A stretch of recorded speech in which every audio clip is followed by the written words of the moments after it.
ప్రసన్నాంజనేయ స్వామి 69వ వార్షిక తిరునాళ్ల వేడుకలు అంగరంగ వైభవంగా ప్రారంభమయ్యాయి. స్వామివార్లకు ప్రీతి పాత్రమైన ఉత్సవాలు ప్రారంభం కావడం విశేషం. సహాయ కమిషనర్ టి సుభద్ర ఆధ్వర్యంలో సమీప గ్రామాల నుంచి భక్తులు పెద్ద సంఖ్యలో హాజరయ్యారు. ధ్వజస్తంభం వద్ద ఉష్ణ పతాక పూజ కార్యక్రమాలు చేపట్టిన తరువాత పతాక ఆవిష్కరణ నిర్వహించారు. కొండపై కొలువుదీరిన లక్ష్మీ నరసింహస్వామి దేవస్థానంలోనూ గరుడ పతాక ఆవిష్కరణ చేశారు. ముందుగా గుడి ప్రాంగణంలో స్వామికి ప్రత్యేక పూజలు చేశారు. కార్యనిర్వాహక అధికారి ఎస్ కోటిరెడ్డి, పాలక మండలి చైర్మన్ నరావుల ఏడుకొండలు, గుత్తేదారు గొంగటి సంజీవరెడ్డి తదితరులు ఉన్నారు. గజవాహన సేవతో స్వామివారికి విశేష అభిషేక సేవతో తిరునాళ్ల వేడుకలు ఊపందుకున్నాయి.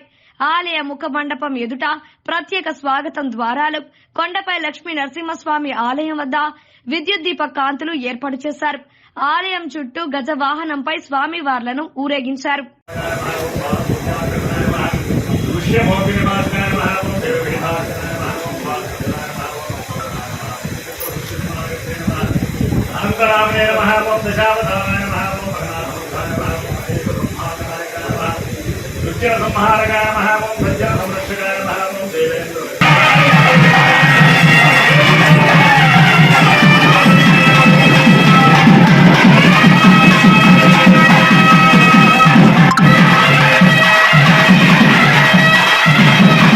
సింగరకొండ శ్రీ ప్రసన్నాంజనేయ స్వామివారి దేవస్థానం 69వ వార్షిక తిరునాళ్ళ మహోత్సవాలు నిన్న ఉదయం ధ్వజారోహణతో మొదలైనవి. సాయంత్రం గజవాహన సేవ జరిగింది. ఈరోజు ఉదయం విశేషమైన అభిషేకం జరిగింది స్వామివారికి.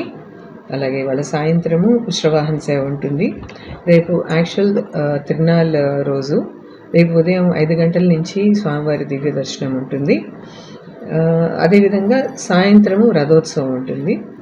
రేపు తిరునాళ్ళకి ఎక్కువ మంది భక్తులు వచ్చే అవకాశం ఉన్నందున భక్తులందరికీ ఏ విధమైన ఇబ్బంది లేకుండా క్యూ లైన్లు కానీ, తర్వాత చలవ పందిళ్ళు కానీ, షామియానాలు, తర్వాత భక్తుల కోసం ఉచిత మజ్జిగ, మంచినీళ్ళు, ఉచిత ప్రసాదాలు, అన్ని రకమైన భక్తులకు కావాల్సిన సౌకర్యాలన్నీ ఏర్పాటు చేశాము.